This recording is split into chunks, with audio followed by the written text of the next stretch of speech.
Alors, où en est cette salle de bain? Oh, nouvel éclairage. La grande classe. Alors, en fait, l'éclairage d'origine. Ça fait quoi si je mets ça là-dedans? Ah, ça fait rien. C'est le plastique, il est isolant. Par contre, si je lâche mon doigt, que je mets dedans, ça va faire une étincelle. Donc ça, il y en a deux. Avec deux magnifiques interrupteurs. Au début, il y en a une qui a flanché, puis l'autre. Au début, c'était aussi des vieilles ampoules. Après, j'ai mis des ampoules à LED pour que ça consomme moins. Après, on voit que ça s'est oxydé aussi. Il y a eu tellement d'oxydation à cause de l'humidité que ça a arrêté de fonctionner. Mais j'ai enfin coupé le courant en général. À chaque fois, il y avait un truc qui m'empêchait de le faire. Je suis remonté la piste de ces vieux fils, ces vieilles gaines, pour trouver d'où ils venaient. Parce que le problème avec une vieille maison comme ça, c'est qu'il y a plein d'endroits où je me retrouve à couper, me dire tiens, là, je vais refaire cette portion, et tac, ça me coupe quelque chose que je ne savais pas qui était alimenté. Donc c'est compliqué. Donc là, maintenant, j'ai enfin isolé le réseau, je l'ai débranché complètement. Pas tout à fait au tableau électrique, puisqu'il s'est ramifié à partir d'un autre endroit. Et je vais pouvoir couper ces trucs et terminer le plafond. Vous voyez comment ça fait? Celle-ci, elle sera encore bonne, mais... ouais, ça... c'est pas du tout fait pour l'humidité. Donc ouais, voilà, donc ces deux-là, je vais les couper. Je plaisante, hein, j'avais plus de jus, hein, c'est pour ça que j'ai fait le con.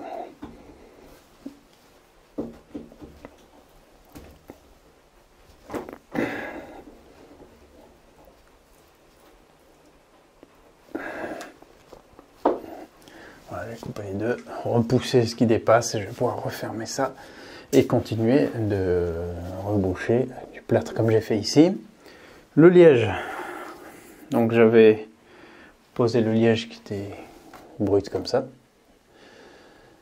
Ici j'avais juste plâtré assez proprement pour pouvoir mettre cette boîte de dérivation avec le petit récepteur dedans qui alimente cette guirlande que je vais après installer correctement.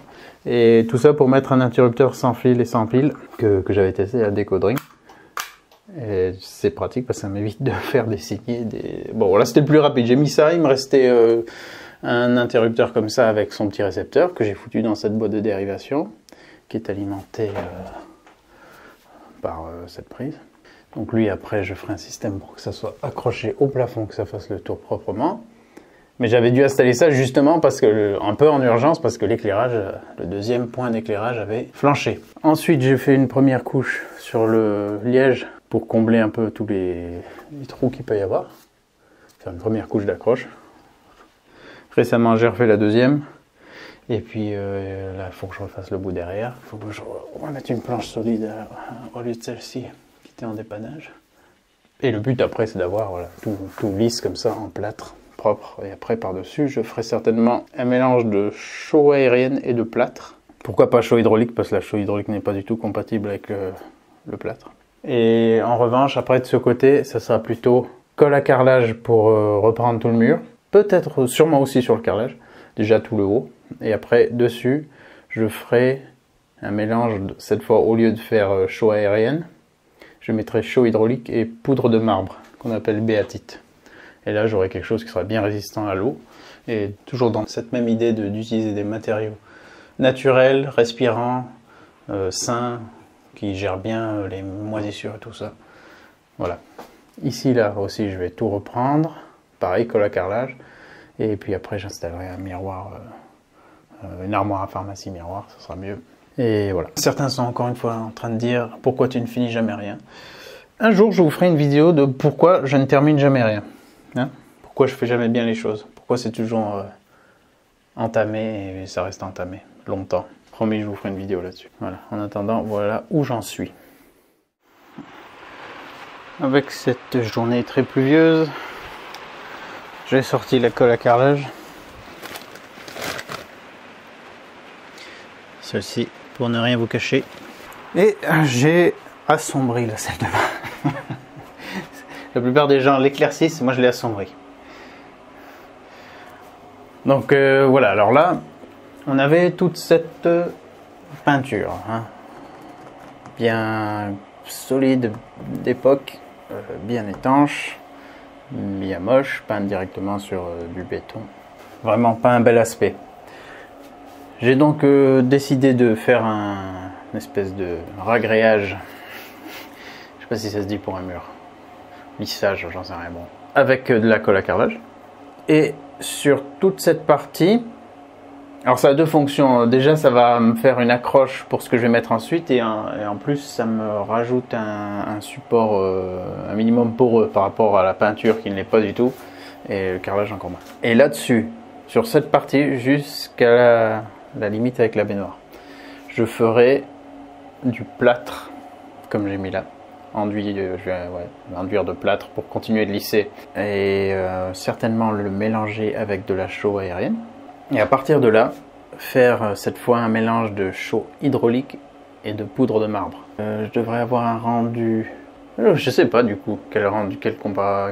Je vais avoir une nuance, mais c'est pas forcément grave parce que je me tâte encore peut-être à la pigmenter cette partie, ou à la travailler plus en mode stucco. Mais je suis pas sûr encore. Je vais voir. Voilà, alors je l'ai faite un peu trop liquide, enfin je pense. En même temps, c'est peut-être pas du tout prévu pour ça, mais.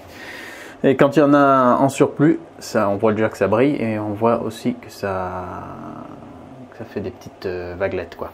Ça a tendance à vouloir couler. Donc partout où il y en a un peu en surplus, ça fait ça. Au début, ça faisait ça partout, mais à force de repasser avec ma grande spatule là, j'utilise peut-être pas les bons accessoires non plus. Mais c'est bien, quand on est amateur, on peut se permettre beaucoup de choses. Voilà, donc j'ai essayé d'enlever le surplus. C'est pas grave si la peinture retransparaît un peu derrière. Mais de toute façon, après, le plâtre, il va pouvoir bien accrocher là-dessus. Et pareil, la chaux et la béatite, donc la poudre de marbre, ça va bien accrocher de l'autre côté également. Bon, il faudra que je refasse tout l'encadrement de cette fenêtre. Je vais pas peaufiner ici dans un premier temps. Mais après, quand tout ça sera terminé, au moins jusque là, parce que moi j'avance par petits pas de fourmi. C'est très frustrant, mais bon, c'est comme ça. D'ailleurs, il y a plein de trucs ultra chiants du genre, voilà, faut enlever tous les trucs pour attacher la pomme de douche, celui-ci. Dès qu'il y a une vis, accrocher un truc pour accrocher un miroir. Toutes ces petites choses là, il faut les démonter, ça prend du temps. Après, il faut les remonter, il faut retrouver les trous. Des fois, on les retrouve pas tout de suite. Il faut penser à remettre rapidement. Et après, je vais faire donc cette partie en premier pour pouvoir poser une armoire à pharmacie avec miroir à la place de ce vieux miroir en bambou qui moisit facilement, le cadre. Et derrière, je vous montre pas. Si, je vous montre. Là, ça a une sale gueule, je l'avais passé tout à la javel, hein, c'est juste que ça a gardé la nuance, mais ça avait tendance à bien moisir. Donc ça, j'ai envie de le virer et mettre quelque chose de pratique pour ranger tout ce qu'il y a à ranger dedans et avoir un miroir plus convenable. Voilà, donc objectif, arriver jusque là le plus fini possible. Maintenant, je vais rincer ça et prendre un café. Pour la partie carrelage, je ne sais pas encore ce que je vais faire. Je sais pas du tout. Je ne sais pas si je vais le peindre ou si je vais l'enduire. Si je l'enduis, je vais faire la même chose que le carrelage et après poudre de marbre et chaux hydraulique, mais je suis pas du tout encore sûr que je fasse ça. Donc à suivre, et on ne sait pas dans quel épisode ça sera, parce que ça se trouve j'aurai plein d'autres trucs à faire entre temps. J'avais vite fait enlever les vieux interrupteurs, plâtrer pour au moins que ce soit fermé, couper l'éclairage, les deux lampes qu'il y avait du coup, je vous ai montré ça, j'ai remis du plâtre par dessus, donc ça va très lentement, mais des fois j'arrive à avancer un petit coup. Alors, là, j'ai passé hier une fine couche de plâtre, bien lissée, tout le long. Et on voit pas très bien, mais ici, c'est un peu plus blanc. En séchant, ça va devenir vraiment blanc, mais bon, là, c'est encore humide. Là, j'ai mis pareil, une couche de chaux aérienne que j'ai dans un seau depuis longtemps, qui est bien mûr, c'est-à-dire avec de l'eau, je mets de la chaux en poudre aérienne, CL90 dans un seau, je mets plein de flotte, je mélange bien, et après je fais en sorte qu'il y ait toujours de l'eau au-dessus de la pâte, et après cette pâte on peut la garder indéfiniment et l'utiliser quand on a besoin. N'essayez pas de faire ça avec la chaux hydraulique, ça va juste durcir. Donc là, c'est ce que j'ai fait et je l'ai prise pure, juste un peu égouttée, et avec la spatule, je l'ai vraiment appliquée. Donc on voit bien que j'ai des différences de niveau. Ça, c'était voilà, ce qu'il y avait derrière. Le mur derrière, il n'était pas parfaitement plat. Donc voilà, là, ça m'a mis plus de chaux. C'est pas encore complètement sec, hein, ça sèche beaucoup moins vite que le plâtre. Hein. Ouais, regardez, c'est encore... J'ai mis un coup d'ongle là-dessus. Le temps que ça carbonate, ça met plusieurs jours pour durcir et après ça met des semaines, voire des années selon l'épaisseur, à carbonater complètement et redevenir du calcaire, quoi. Donc là c'est pareil, c'est pour faire un premier test. Je voulais voir comment ça évoluait sur 24 heures, mais je pense que je vais faire ça partout et je vais devoir le faire avec une certaine dose de patience pour que ça prenne. Bon, bien sûr, quand c'était plus fin, ça durcit plus vite. Ce que je voulais faire, et je vais peut-être le faire aussi d'ailleurs, c'était mélanger du plâtre et de la chaux aérienne, parce que les deux peuvent se combiner. Et en faisant ça, je ralentirai la prise du plâtre, mais j'accélérerai la prise de l'ensemble. C'est-à-dire que le plâtre va faire prendre plus vite la chaux. Enfin, ce mélange prendra moins vite que du plâtre, mais plus rapidement que la chaux. Et apparemment, les caractéristiques des deux, non pas se combinent, mais se multiplient. Donc ça m'intéresse. Et je vais peut-être faire un test. Ouais, je vais faire un test. Le seul truc qui m'embêtait, c'est que pour avoir un mélange, j'aimerais bien rester... Si ça fonctionne, j'aimerais bien garder les mêmes proportions. Et là, il faudrait peut-être que je commence sur, pas de la chaux en pâte, mais de la chaux en poudre. Ouais, donc là, je ne l'avais pas sous la main pour faire ce test, mais je vais continuer comme ça. Et ici, j'ai pas eu le temps de continuer, mais comme je vous ai dit, cette partie... Alors, la colle à carrelage, elle met un temps fou à sécher, puisque c'est vachement humide. Là, ça a séché, ça a même durci, hein. Je ne peux plus faire des traces d'ongles. C'est parce qu'il y avait du plâtre derrière et lui, il a pompé l'excédent d'eau qu'il y avait dans la colle à carrelage. Et là, on est sur un support étanche, qui était la peinture ancienne. Et ça met beaucoup plus de temps à prendre.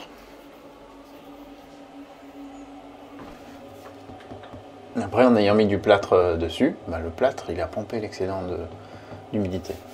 Tout ça, c'est peut-être des mauvaises idées, mais bon, je fais mes expériences comme ça. Et on a presque le même rendu entre le liège derrière et tout. Non, mais l'objectif, c'est d'avoir quelque chose d'uniformément blanc, comme ça. J'ai presque comblé... j'ai comblé toutes mes grosses séparations des plaques OSB au plafond. Et j'avance doucement, comme ça. Ce qui est chiant, c'est que voilà, c'est dans une maison habitée, donc... Il faut toujours prendre en compte le temps de préparation, enlever tous les trucs qu'il y a partout, le temps de tout nettoyer après. Voilà, c'est pas optimal. Pas comme une maison qu'on rénove qui est vide, on peut venir sur le chantier, avancer, faire de la saleté, de la poussière et tout, et pas devoir avancer à pas de fourmis. Voilà. Donc là, si je touche comme ça, ça va. Il faut pas que j'appuie dessus parce que les zones les plus épaisses, elles sont encore souples. Mais c'est assez agréable à travailler et à la spatule, ça se lisse assez bien. Donc ça, j'en ferai pour bien sûr n'avoir pas de nuances. Parce que là, c'est pas ce que je recherche. Ça pourrait être recherché si j'avais fait des motifs avec ma colle à carrelage. J'aurais pu travailler pour avoir genre du veinage ou enfin, n'importe quel style de motif. Même ça, on pourrait dire que c'est volontaire. Tiens, je vais dire que c'est volontaire d'ailleurs. Ouais, j'ai voulu vraiment ce style un peu aléatoire, industriel. Voilà, style en rénovation. Donc à suivre. 2 jours plus tard, j'obtiens ce résultat. Alors ici, j'ai donc fait, comme je disais, un mélange de chaux aérienne en pâte, de plâtre fin et d'eau. Ça aurait été plus pratique de mélanger de la chaux en poudre avec du plâtre avant d'ajouter l'eau. Mais bon, ça a quand même fonctionné. Ça prend du coup beaucoup moins vite que le plâtre. Ça prend beaucoup plus vite que la chaux seule. Et j'ai refait le tout comme ça. Une petite marque parce que j'avais remis le miroir contre ici. Il y a encore des nuances. Alors en fait, je vais vous dire franchement, s'il s'en sort avec la mise au point, même si ça devait rester comme ça me dérange pas forcément. Ça fait comme un enduit un peu nuancé. Voilà, moi ça me dérangerait pas. Mais je sais que ça va blanchir. C'est les zones qui sont encore un peu plus humides que le reste normalement, qui restent plus sombres, on verra hein, une fois que ça aura complètement séché. Mais voilà, j'ai réussi à obtenir quelque chose de très lisse. Là, je l'ai pas fait. Et là, la colle à carrelage a fini aussi par presque intégralement sécher. Donc je vais pouvoir continuer là. Bon, maintenant je vais installer une petite armoire à pharmacie miroir ici, puisque pour moi celui-là il est fini, on va dire. Si vraiment c'était pas assez blanc, je pourrais passer au pinceau après une couche encore de chaux aérienne, et après ça va complètement blanchir. Pour l'instant, je vais déjà me contenter de faire tous les murs propres. Si j'arrive à cet aspect partout, je vais être content, au plafond aussi, et puis voilà, ça sera propre et ça pourra être fini, personnalisé de différentes manières.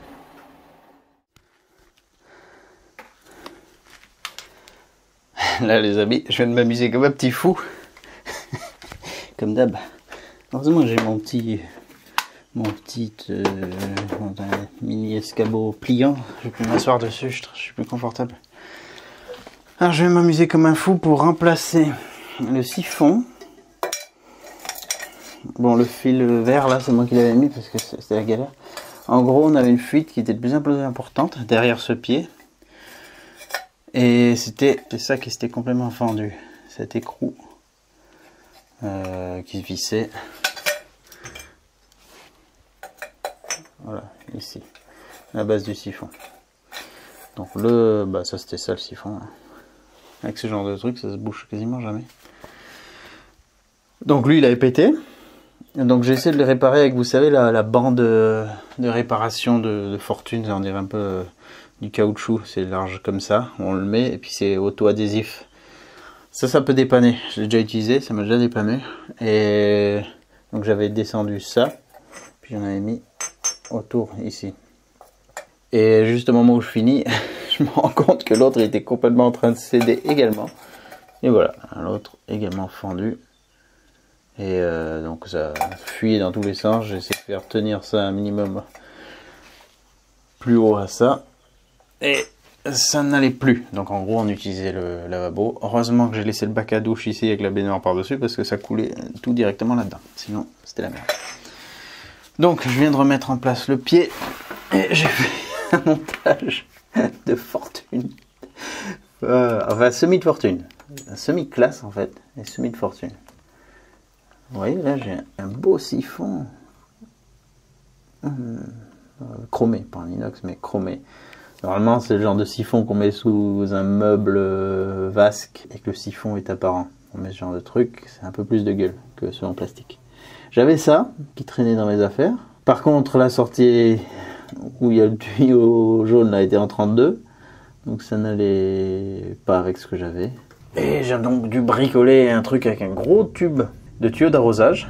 Merci Nicolas de me l'avoir envoyé ce tuyau d'arrosage. T'as bien fait de te tromper de taille parce que j'en ai coupé un bout et ça me dépanne en attendant d'aller acheter les pièces. Ce que je vais même pas pouvoir faire dans les prochains jours. Donc là j'étais emmerdé pour plusieurs jours, sinon. Là, par chance, c'est à l'ancienne, donc c'est du plomb très facile à couper avec ce genre d'outil là. Outil multifonction vibrant là. Donc j'ai coupé le raccord initial. Après j'en ai recoupé un bout parce que ça n'allait toujours pas. Et après je me suis mis avec un petit bout de tube PVC en 40 flexible. Enfin là il est moins flexible parce qu'il est resté à l'extérieur. Je crois avec les UV et tout, il s'est rigidifié. Mais bon, c'est un bout de tube qui me restait de la descente de la machine à laver que j'avais faite ici là. Parce que j'avais besoin de quelque chose souple que j'ai recellé directement dans le sol. En gros, ce tube flexible, ça remplace les tubes en plomb de l'époque, quoi. Les tubes en plomb, c'est flexible à peu près de la même manière, c'est-à-dire qu'on peut faire des angles qu'on n'a pas avec les coudes qu'on peut acheter, préformés comme ça. Donc l'autre, il y avait la même chose pour la machine. Non, c'était pour un bidet, mais moi je l'ai adapté pour la machine à laver. J'ai viré ça du sol, j'ai agrandi un peu le trou, j'ai mis un tube comme ça en 40. Et j'ai refait le scellement et ça va nickel depuis. Donc là je pense que je vais refaire pareil. Mais j'en avais pris un petit bout que j'ai enfoncé dessus en biseautant le haut de ce tube en plomb parce que ça voulait pas bien rentrer non plus. Je l'ai rentré en force, j'ai foutu le coude en 40 que j'avais. Un bout de tuyau d'arrosage avec du téflon parce que sinon ça fuit encore trop. Là c'est mouillé, c'est parce que j'ai tout rincé avec la pomme de douche contre le mur. Donc sinon ça me fuit pas trop. Et ça va bien me dépanner le temps que je puisse finir ça proprement.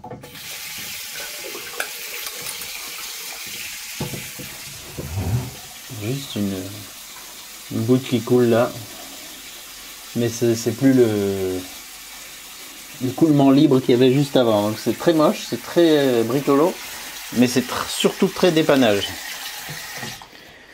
Et ben du coup, j'ai remplacé aussi la bonde. J'en avais une aussi en rab. L'écoulement est un peu moins bon qu'avec l'ancienne, mais ce système est plus pratique que celui-ci. Avec sa vieille tige qui était plus très belle. Donc tout ça, ça vire. Puisque j'avais l'outil vibrant, j'en ai profité pour couper aussi les anciennes arrivées d'eau chaude qui ne servaient plus à rien, puisque j'ai refait une nouvelle arrivée d'eau chaude ici. Donc voilà, le tout est certes encore très moche, mais un petit peu plus propre, parce qu'avant j'avais encore tout ça qui était fixé au mur. Voilà. Putain, les petites galères que j'avais absolument pas prévues, mais on va dire bon débarras. Ça fait quelque chose de bien plus pratique. Et en plus, l'autre bouchon là, il retenait pas l'eau, quoi. Au bout d'une minute, il y avait déjà plus de flotte dedans, quoi. Là, c'est mieux. J'aimerais juste trouver, faut que je bricole un truc pour mettre un porte-savon qui passerait à travers ce trou. Que le réservoir soit dessous, avec un filetage plus long, que je puisse visser la petite pompette de ce genre. Comme ça, il y aurait le robinet porte-savon et lui, je lui mets quelque chose de joli pour cacher. Ah, quel bordel. Voilà, genre de surprise qui nous bouffe du temps alors qu'on a déjà tellement d'autres choses à faire. Sinon, en d'autres améliorations, j'ai installé un ventilateur de plafond. Je l'ai installé pendant l'été, début de l'été, donc avec lumière. Je voulais un ventilo avec lumière et il fait 3 vitesses. Voilà. Je le commande d'ici ou de là. Enfin là c'est pour l'alimentation générale. Et ici c'est si on veut éteindre la lumière mais garder le ventilo. Par exemple le soir si on regarde un truc, on est tranquille comme ça. Alors c'est vraiment une grosse amélioration. C'est super parce que en été avant on avait, quand il faisait trop chaud, ventilateur sur pied. Mais là c'est vraiment beaucoup plus pratique et ça ventile bien. Ça fait un peu de bruit mais... Attendez, là je le mets au max. Ça fait un peu de bruit mais pas vraiment... Plus que le chat qui se gratte avec sa clochette. Chut, arrête ça.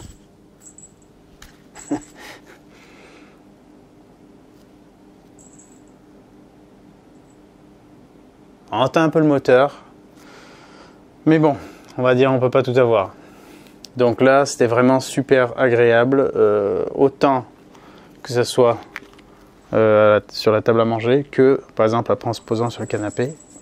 Ça permet d'être bien le soir dans toute la pièce et ouais, je regrette absolument pas. Et là, il est par contre en mode hiver, c'est-à-dire que il aspire l'air vers le bas et il le souffle vers le haut, donc ça redescend vers les murs. Ça, c'est le mode hiver quand on chauffe. Le poêle à bois là, il est allumé, donc l'air chaud a tendance à stagner un peu au plafond, s'il n'y a rien qui le brasse. Mais avec ce mode, bon là c'est trop fort, hein. Quand je fais ça, je le mets sur 1. Déjà, ça fait quasiment pas de bruit, le temps que ça se régule. Et puis, ça fait redescendre l'air dans la pièce, l'air chaud, et on le sent vraiment, et ça permet de chauffer plus vite la pièce. Enfin, en tout cas, d'avoir une sensation de chaleur plus rapide dans la pièce. Voilà, ici, je veux le remettre en position été. Il faut que je bascule. Ici, il y a un interrupteur que je dois basculer. C'est super simple. Voilà, seul inconvénient, c'est un peu le bruit. Mais si on veut un truc vraiment silencieux, il faut prendre quelque chose de cher. Très cher. Celui-là, je ne sais plus combien il était. Si je retrouve le lien, je vous le mettrai dans la description. Je crois qu'il était autour des 60 €. Donc voilà, un petit inconvénient avec le bruit. Mais pas plus qu'un ventilateur sur pied. Ou si on avait une clim mobile. Là. Et autre petit inconvénient, il y a souvent des moucherons qui arrivent quand même à rentrer là-dedans. Donc il faut enlever le globe, le verre là. Et le vider, mais ça se fait assez bien. Bon, je l'ai installé sur un carré d'OSB comme ça parce que le plafond, je ne savais pas encore comment continuer. Là, je pense que j'ai fait mon choix. Je vais le lambrisser, mettre un lambris blanc pour éclaircir la pièce et intégrer des spots. Je vais mettre certainement 6 spots. Des spots classiques, j'ai eu 10 mais à LED.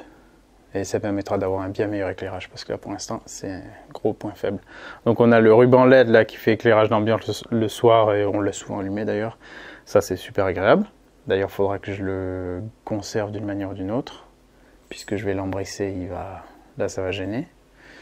Mais j'aimerais bien le garder parce que ça, du coup ça sera une lumière encore supplémentaire, un peu plus douce. Mais quand on veut vraiment éteindre les lumières et garder juste de l'ambiance, le ruban il est bien parce que je peux le tamiser encore plus que ça. Voilà, donc ça sera dans une prochaine vidéo, le plafond. Et pour l'instant j'avais mis justement ce support, cette plaque d'OSB pour pouvoir le fixer lui. Il faudra que je fasse un système où je peux quand même redévisser ça s'il y avait besoin d'intervenir dessus. Pas que ce soit complètement lambrissé et que j'ai plus accès au fil et tout. Donc ouais, je pense que je vais lambrisser tout le plafond et puis refaire un petit carré de lambris pareil avec des petits quarts de rond quoi pour faire propre, un truc du genre. Dans la cuisine, je veux aussi lambrisser. Le souci ici, c'est donc j'avais installé la hotte, mais elle est en recyclage. Elle ne communique pas vers l'extérieur parce que pour ça, il faut que je reperce.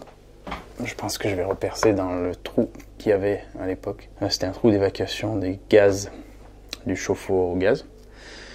Je pense que je vais percer là, même si j'aurais préféré que ça soit plus haut. Mais comme il y a à peu près 60 cm de pierre et de mortier, j'ai peur que ce soit super galère. Et j'espère que là où ils ont rebouché, qu'en fait ils ont rebouché qu'un peu à l'extérieur, un peu à l'intérieur. Bon, ça sonne pas creux du tout, mais avec un peu d'espoir, c'est plus facile à percer là que directement dans la pierre. Donc j'essaierai ça, et si vraiment ça me paraît ultra dur, tant pis, je repercerai au-dessus pour gagner un peu en hauteur. Donc voilà, le souci ici, c'est qu'il n'y a pas de ventilation. Donc les vapeurs de cuisson, tout ce qui est un peu gras et humide, forcément ça va se déposer sur les meubles et tout ça. Enfin, ouais, sur les choses. Sur toutes les surfaces planes. Et ça va aussi s'agglutiner dans les toiles d'araignée qu'il y a là-haut. Là, je les ai enlevées, mais sinon, ça peut vite faire dégueulasse. Le souci, c'est que voilà, pour lambrisser ça, c'est que j'ai ce bout de tuyau qui passe au-dessus, qui alimente l'évier. Il passe au-dessus, il alimentait l'ancien chauffe-eau. Il passe derrière le mur, et puis après, j'ai alimenté le mitigeur par en dessous. Mais j'aimerais bien virer ça, parce qu'une fois que je mets du lambris, ça va être un peu condamné. Et je pourrais le faire parce que alors là, ce qui est chiant, c'est qu'ils ont fait un truc qui remonte, qui arrive au sol comme ça, qui se mélange plus ou moins à l'électricité, c'est stop. Là pour l'instant on dirait encore un pays d'Asie avec des fils de partout.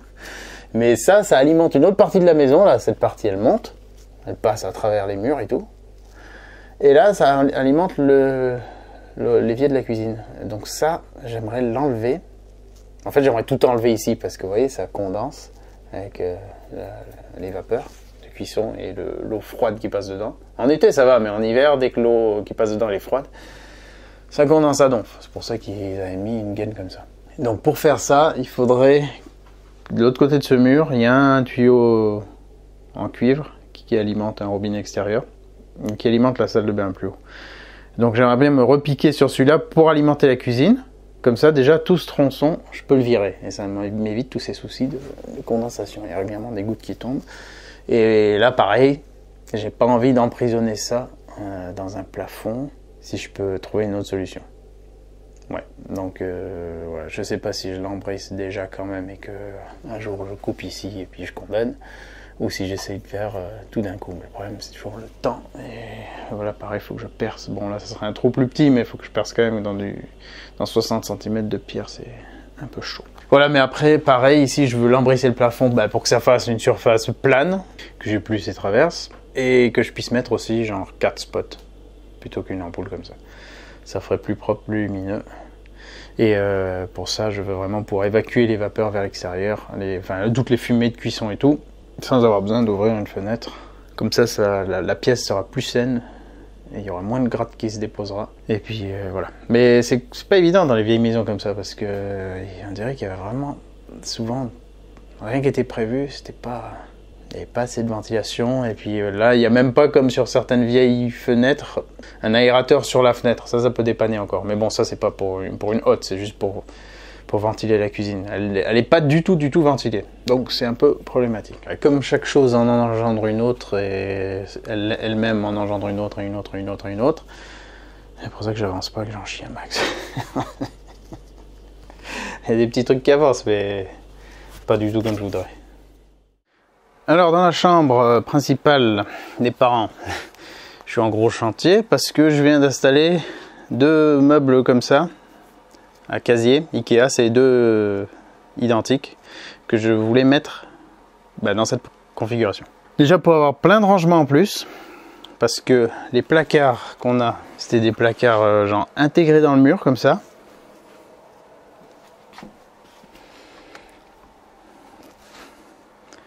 Pas beaucoup de place et surtout en hiver ils deviennent glaciales parce que déjà on a toute l'épaisseur là en moins de mur et de l'autre côté là ça donne dehors, donc le mur en gros il était vraiment glacé. Donc qu'est-ce qui se passe? Et avec l'humidité qu'il peut y avoir dans la maison, ça moisissait au fond et ça fait sentir les habits mauvais, ça les fait sentir moisis, c'est ingérable. Donc le mien de placard, je l'ai isolé. J'ai fait comme j'ai pu. J'avais mis de la laine de verre 5 cm dans l'équivalent de ça, cet espace. Là, vous voyez les joints. L'ancien, il a mis du silicone à plein d'endroits. Ça moisit bien. Moi, j'avais mis de la chaux partout, qui avait assez bien réglé les problèmes, mais dans certains creux, j'avais pas dû y aller, et ça remoisit dedans. Et on voit très bien partout où je l'avais bien mis et d'autres endroits où j'avais pas assez mis, puis voilà, la moisissure se redéveloppe. Donc là, il faut que je redésinfecte tout ça et que je recommence. Sachant que le mur, avant, il y avait toute cette couleur-là, jaunâtre. Et il se ternissait de plus en plus et moisissait de plus en plus. Et là, la chaux, vous voyez, là, par exemple, elle a bien géré le truc. Et à peu près partout, ça a bien géré, à part des toiles d'araignée. C'est resté assez blanc, mais ici, c'est plus compliqué. Donc là, je sais comment je vais refaire, en tout cas dans un premier temps. Je vais reprendre ça. Mais bon, donc là, on parlait du placard. Donc j'ai mis de l'isolant derrière et j'ai fait comme un coffrage en lambris, en bois, pour refaire un intérieur mieux isolé. Donc ça peut devenir frais, mais avec le bois et l'isolant, ça gère beaucoup mieux et mes fringues ne moisissent plus. Par contre, l'autre placard était à refaire. Et vous voyez, les anciens, ce qu'ils avaient fait, c'était mettre des plaques perforées comme ça, là. Genre pour que les fringues moisissent pas trop. Ils ont mis genre un double... Ils ont mis comme un fond à l'arrière du placard, mais on voit derrière que c'est noir. Et là, c'est exactement le même souci. C'est le mur ouest. Et il est super froid. Puis là, l'enduit, je sens, c'est humide. Même, ah oui, c'est vrai, de mon côté, ça ruisselait carrément. Là...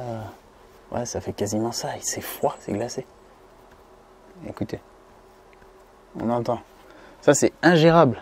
Alors, il y avait une porte là que j'ai virée parce que je vais laisser ouvert après. Mais pareil, je vais l'isoler. Donc, c'est pour ça qu'il fallait de nouveaux rangements pour pouvoir tout mettre. Et après aussi, l'avantage, c'est que là, j'en ferai genre surtout une penderie.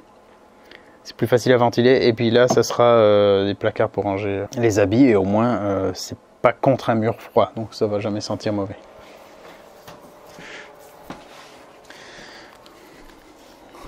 Voilà le chantier. Alors sinon cet été j'avais aussi installé un nouveau lit, nouveau matelas. Le précédent il était commencé à être vieux, il avait 18 ans je crois. Donc il était un peu de temps de changer. Bon, aujourd'hui on lève les draps et tout, donc c'est pas magnifique. Et avant d'installer le lit, j'avais refait ce mur.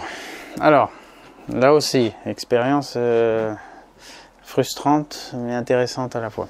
J'avais voulu tout refaire en chaux, aérienne et plâtre, un mélange des deux. Et mon gros souci, c'est qu'à chaque fois, je grille des étapes, je veux faire genre parfait du premier coup. Donc, j'ai appliqué mon mélange et j'ai essayé de le lisser. Donc, vous voyez, là, il a cet aspect. Disons que ça pourrait passer. On pourrait dire que c'est un effet volontaire comme ça. Mais là, j'avais pas prévu de le laisser spécialement comme ça. Ouais, je voulais avoir un truc vraiment le plus lisse possible. Et comme je voulais déjà avoir quelque chose le plus lisse possible en faisant une première passe, et j'en ai trop mis.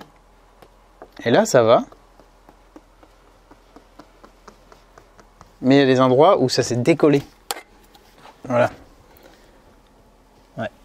Et là, j'étais dégoûté. parce que j'étais content du rendu. Voilà, quand on entend comme ça va pas. Alors j'étais très content du rendu parce que ça faisait quelque chose d'assez genre brut mais chaleureux. Ça poudrait pas. Enfin, voilà, je trouvais ça pas mal. Ça faisait assez sain. On sentait que ça gérait bien l'hygrométrie. Sauf que voilà, en voulant faire la deuxième passe, j'ai rehumidifié le support, bien sûr, pour pas que ça pompe toute l'humidité de ce que j'allais rapporter. Sauf qu'en faisant ça, en humidifiant, paf, ça s'est mis à complètement se décoller du mur. Voilà, j'étais dégoûté. Et donc, je pense que j'en ai tout simplement mis trop le premier coup. Pourtant, j'avais humidifié et tout. Mais je pense que j'en ai trop mis. Et là, de remettre de l'humide, je sais pas, ça m'a tout décollé. Donc là, j'étais dégoûté. J'étais dégoûté parce que je croyais avoir trouvé une assez bonne solution. Et voilà, j'étais bon pour... alors en fait, j'ai comblé parce qu'il y a des bonnes plaques là derrière la tête de lit qui s'étaient décrochées. Donc comme ça m'a un peu déprimé, j'ai tout repris le plus vite possible au plâtre, tout simplement. Donc là, on voit une petite nuance quand même entre ce qui a été repris au plâtre et ce qui était chaud et plâtre. Donc ça, c'était un peu un fiasco, on va dire. Bon, le mur est resté globalement propre et blanc, hein, on voit bien la partie que j'ai pas faite là-bas, la nuance. Mais ouais, c'est en fait ce qui est compliqué, c'est que je veux faire des choses avec des matériaux naturels que je maîtrise pas forcément. Et on n'a pas la même facilité qu'avec des produits genre techniques qu'on trouve dans les grandes surfaces de bâtiments et tout. Pour faire des enduits qui contiennent des colles, qui contiennent tout et n'importe quoi pour faciliter la vie de celui qui va l'appliquer, pour avoir un joli rendu rapide. Mais c'est souvent moins naturel comme produit et moi ça m'intéressait pas. Mais du coup je galère. Donc je me suis dit, suite à cet échec, déjà il fallait que je fasse, quand j'entame, que je fasse vraiment une couche d'accroche la plus fine possible, sans du tout chercher à obtenir un rendu proche d'une finition. Tant pis, balèque, juste voilà, il faut faire en sorte d'avoir déjà de la matière, mais en fine couche, que ça fasse une accroche. Et je me suis dit aussi que je vais peut-être miser, finalement, sur le plâtre, parce que j'ai l'impression que ça gère aussi bien l'hygrométrie que la chaux. Alors ça prend beaucoup plus vite, mais j'ai l'impression que ça me permet de faire une espèce de première couche, d'assainir un peu les murs, de manière facile, pas chère, et ça fait déjà blanc, et ça peut être une bonne base pour ensuite mettre de la chaux ARN dessus, c'est pas du tout incompatible. Donc, j'ai fait un petit test aussi ici. Le mur, si vous voulez, il était cette couleur là, une espèce de jaune pâle dégueulasse, et avec un reste de plâtre.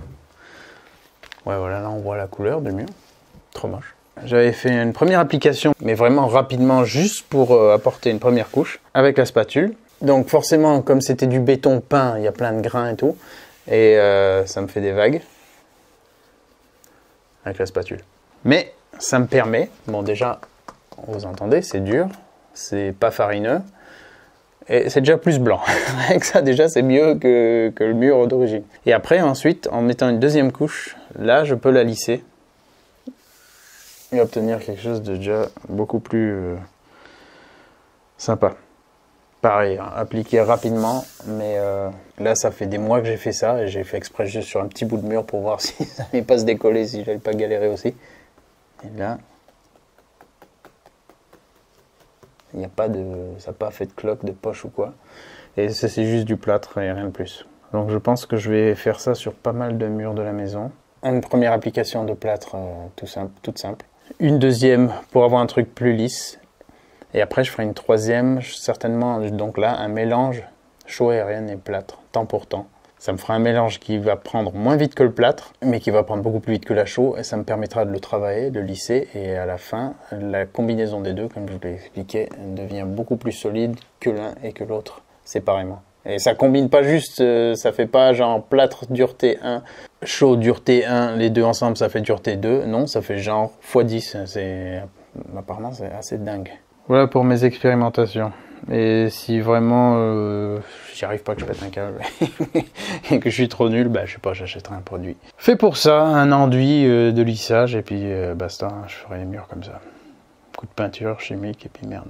J'ai envie de bien faire, mais si j'y arrive pas, ça me décourage trop et au final, si ça avance pas, ben, j'ai rien gagné. Et pour revenir sur cet espace, pour l'instant qui ressemble à rien du tout, je vous en avais parlé dans d'autres épisodes que ici, je voulais faire une petite salle de bain vu qu'il y a un lavabo là derrière, donc une douche et déplacer le lavabo. Donc là, mon idée, ça serait de, donc sous l'escalier, de faire une petite salle de bain avec une porte coulissante ici, que ça soit lambrissé jusqu'au plafond, genre que tout cet espace soit en fait presque cloisonné, avec un espace là-bas dressing, rangement, un espace ici où on accède aussi au rangement et on accède au grenier, et après un espace salle de bain. Voilà, donc refermer toute la hauteur, cloisonner la chambre et toute cette partie genre technique, soit que ça soit genre tout caché, que ça soit esthétique et voilà, épuré. C'est bon pour le cerveau quand il n'y a pas trop de lignes dans tous les sens et d'objets qui traînent. Chose qu'on ne connaît pas. Ouais, donc ça c'est vraiment un objectif que je veux atteindre. Épurer les espaces visuellement parce que c'est toujours trop chargé, c'est toujours trop le bordel, c'est jamais fini. Donc il faut vraiment que me fasse violence et que j'avance bien pour ça. Parce que ça devient vraiment une prise de tête. Et pour terminer, on revient au niveau de la salle de bain. J'avais fait une vidéo où j'ai installé cette petite armoire à pharmacie sur le mur que j'avais terminé. J'avais fait une autre vidéo aussi sur cette ventilation qui était plus qu'indispensable. Elle fait vraiment du bon travail. Elle sèche bien la salle de bain quand il y a de l'humidité. Il y a un capteur d'humidité qu'on peut régler. Je la ferme jamais pour pouvoir éventuellement y accéder. Avec le petit tournevis là, on peut faire des réglages sur la durée, à quel taux ça se déclenche, à quel taux ça s'arrête, etc. Donc ça fonctionne super bien. Le liège avec du plâtre par-dessus pour l'instant, j'en suis super content. Ça permet de chauffer plus vite la pièce, il n'y a plus de ruissellement. Et je me rends compte que tous les espaces qui ne sont pas faits, c'est vraiment...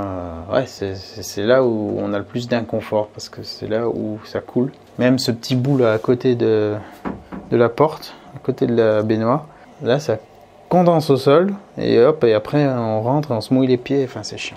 Donc je vais pas tout faire en liège, mais plus il y en a et plus c'est facile après pour la ventilation d'évacuer le reste d'humidité qu'il y a sur les autres parties du mur. Donc je dois encore mettre du plâtre pour recouvrir tout ça.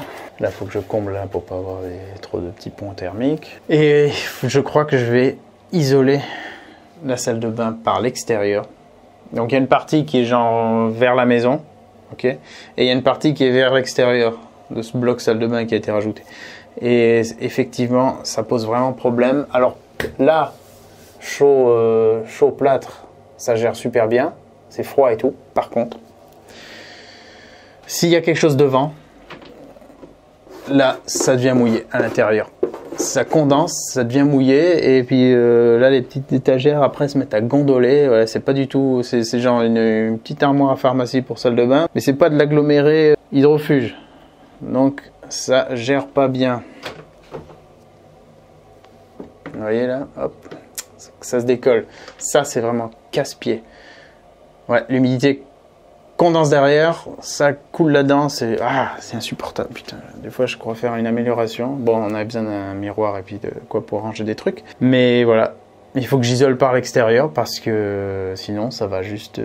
je vais pas détruire meuble après meuble, changer tous les ans quoi. Vraiment chiant. Voilà, donc j'aurai pas le choix et je crois que je vais le faire en polystyrène parce que c'est ce qui va le mieux gérer l'humidité en extérieur. C'est pas cher, ça va être le plus facile à mettre en œuvre et là j'ai envie d'aller un peu plus vite pour ça. Sinon, autre petite amélioration, la machine à laver est enfin alimentée par une prise dédiée parce qu'avant ça traversait là et ça venait se brancher ici. Donc ça c'était une amélioration, j'ai tiré un fil exprès du tableau électrique pour alimenter la machine à laver. Alors je vous avoue qu'il y a d'autres trucs qui pourront être pris dessus par derrière également. Mais globalement, c'est la prise dédiée à la machine. Au moins, elle est propre, elle est ici. Et là, ça fonctionne bien comme ça. Pareil pour ce petit sas qui nous a bien changé la vie par rapport à quand il n'y avait rien. Mais qui n'est quand même pas du tout encore isolé. Donc, en hiver, c'est trop froid. En fait, cette maison, elle est super agréable à vivre pendant 8 mois. Parce que c'est souvent ouvert, le froid c'est pas un souci, et voilà. Et puis après il y a 3-4 mois où il fait le plus froid, le plus humide, et là c'est chiant. Là c'est là où ressortent tous les problèmes de la maison. C'est vraiment une question de ventilation, renouvellement de l'air. Je dois vraiment travailler là-dessus. Je dois faire des entrées d'air supplémentaires dans les chambres et des sorties d'air par le bas des portes. Enfin, vraiment faire en sorte qu'il y ait un balayage de l'air dans toute la maison. Ça va régler des problèmes de moisissure qu'il peut y avoir.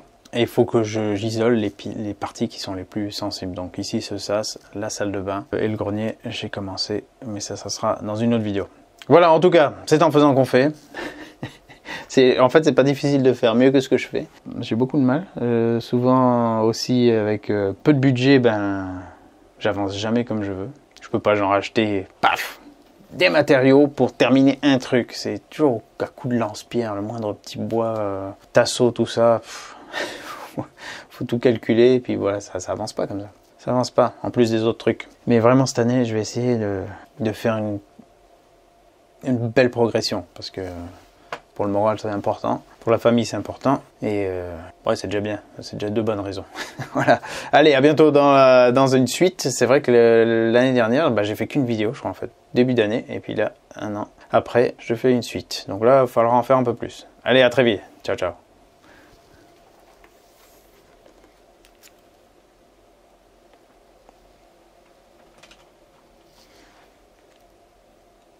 Faut que je lave les vitres aussi, pour mieux voir le carnage.